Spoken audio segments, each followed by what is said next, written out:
programme again, not as part of the trial. Another 100 schools have taken it on board. They are actually doing it because of word of mouth of the first full treatment group, who went to their local schools, went to other partners and said, this is brilliant, you've got to do it. And people who have committed, wait for it, 9 days of CPD out of school to do that CPD programme. Quite a lot of commitment. But it's interesting watching those teachers in the second programme, comparing them to the first, seeing how things work, what things have transferred, what things happened. And the one thing that we are spotting, we are not measuring, is the camaraderie in that first cohort. It was so close. It's not quite the same the next one because it's so big. How does that interplay with how you translate the learning? I see lots of people nodding here. I'd be interested to know if anybody's got any ideas of how we can ascertain that kind of link. It'd be really fascinating. Okay. Another area is neuroscience. When I first started teaching, I got to do this. Remember? And I'm rolling your ears. And you went, what? And then apparently my brain was in two halves, and my left brain controlled that side of my body. I wasn't convinced about that either. And then we had all these different ways of learning. That you were an auditory learner or a visual learner and everything. And I remember when I first did it, I thought, well, I'm kind of a bit of auditory in that, but if I'm doing sport, I don't want to read about it and then go and learn how to swim. I need to do it. And I began to sort of, like many others, think, hang on a minute, it doesn't seem to add up. Well, you'll not be surprised to know that that is obviously something that concerns a lot of people, and the Wellcome Trust, it concerns us too. And one of the things that we know is that teachers desperately want the evidence to say what's working. But you're so keen and enthusiastic, quite sometimes you try things out before we've got the evidence. So the Wellcome Trust has joined with the EEF and committing about £6 million to actually looking at this whole initiative. So we have a vision that we want to build research. You can read that, you don't need me to. But the whole point is that it's teachers and practitioners coming together. And for those of you desperately speaking, next slide, we'll find a bit more about it. First of all, if you look on our Education Trust website, I'm not sure what that is, pick up a leaflet from over there, I'll have it on there. You can actually download this report, and it's a survey that was undertaken of parents, of teachers, and some students to find out what are the things you've done in school, what differences they make. We even had Mumsnet involved, believe it or not. Some people questioning, why on earth are we getting involved? What on earth do you think you're doing, meddling? And others saying, well, you know, is there a link? If I knew more about an intervention, would I try it at home as a mum if I knew that that way of reading was linked to your brain? If I knew that letting my teenager stay in bed till 11 o'clock every day was a good thing, would I do it? Would I feed them at different times? Things like that, days of times of day, the rhythms of your life, do they impact on your learning? Some really interesting reads in that survey, and some quite controversial things, which if you followed blogs and things, you might have picked up on. Okay, the Education Endowment Foundation on their website have also got a literature review of everything in neuroscience as well, so if you want to know more, you can go to their website and find out more. We've also recently held a workshop, and that was to try and get those in education who've got a burning desire that they want to investigate, with those who are the researchers, put them together in an unconference. That means you get them in a great big space and you say, what do you want to lead a session on? What interests you? And wait for people to come and join you. It was a nervous moment when everybody sat there and we thought, it's not going to work, we're not going to do this, and then suddenly, whoosh, 6 hours later we had a load of exhausted people but some great ideas, and we know that already there have been 140 applications for grants to the EEF website. So if you're one of them, good luck. Okay.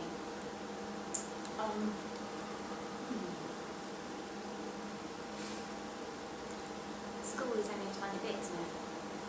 I'm a parent, and as a parent, when my child was small, I wanted to make sure we had a really, really good time, and we would do things as a family.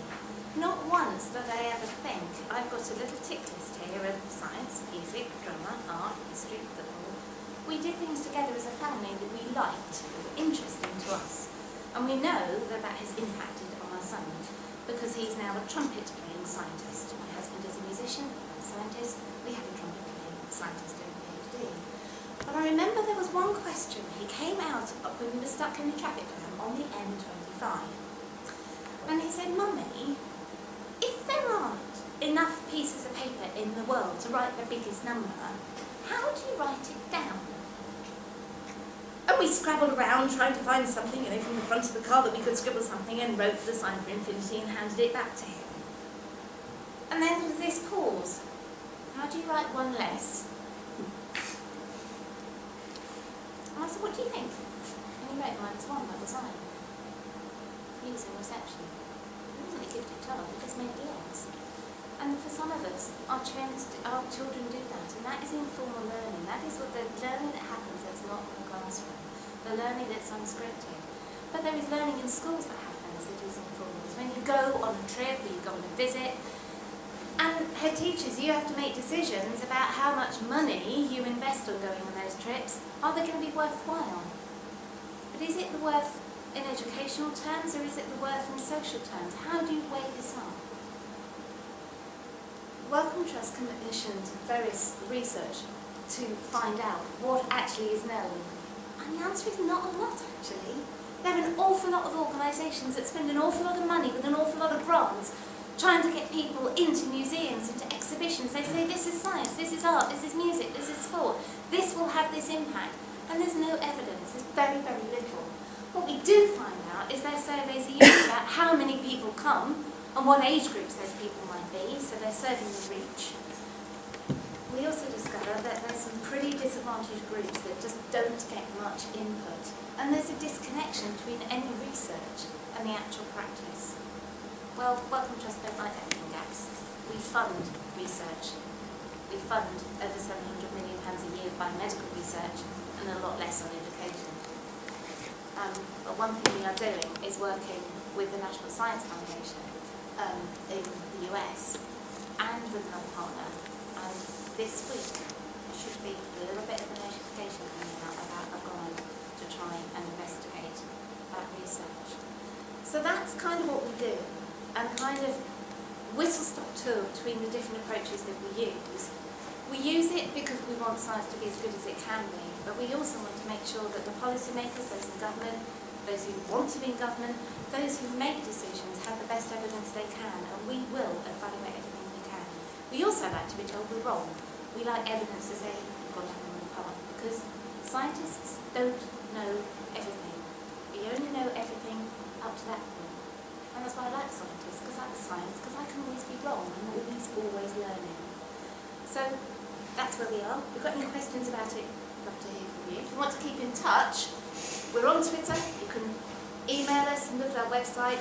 I have over there in the corner some little pink cards where you can sign up to our newsletter, and also if you are secondary school teachers teaching science and haven't got a big picture in your school, they can sign up for that. It's a free resource, topical, hard-hitting science that comes out twice a year, and there'll be a new website for that coming out soon.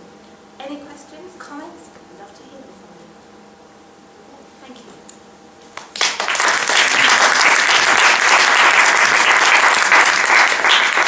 Any questions, comments? Always talk to me one forward. Otherwise we go have lunch.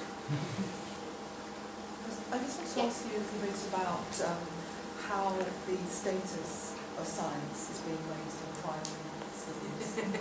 How long have you got? Very soon, well no, it's actually already started. The Society of Biology launched their primary position statement this week. The Royal Society of Chemistry at the end of this month is launching their science specialist statement. Hot on their heels, we are coming out with something that I am pretty certain is going to make government get very cross, and a lot of other people. We are very much aware of the status of primary science and the low levels it's got in terms of accountability, and we are extremely concerned about that.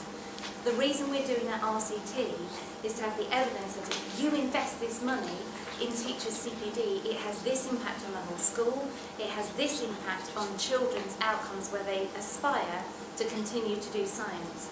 Too many young people have made the decision by the end of year 6 that science is too hard or not for them. The problem is that we've got education levels that say maths and English, maths and English, maths and English, and people aren't seeing that if you invest in your science, you can impact in maths and English.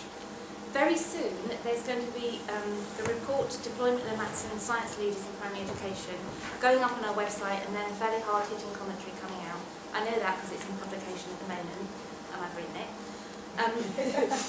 There you go. But that is, it will come out with some evidence of how some schools have resisted that you must do English and maths. I was in that position as a head teacher. I was told by my local authority, science doesn't matter. Why are you bothering with science? English and maths is the only thing that's important. And I got cross, which is why I'm here, because I can shout at my soapbox and I do it. There is a lot of case study evidence at the moment that shows when you invest in science, it raises your maths and English. And I know at just a primary school in Northamptonshire wouldn't mind me saying, go and find out from them. They tweet on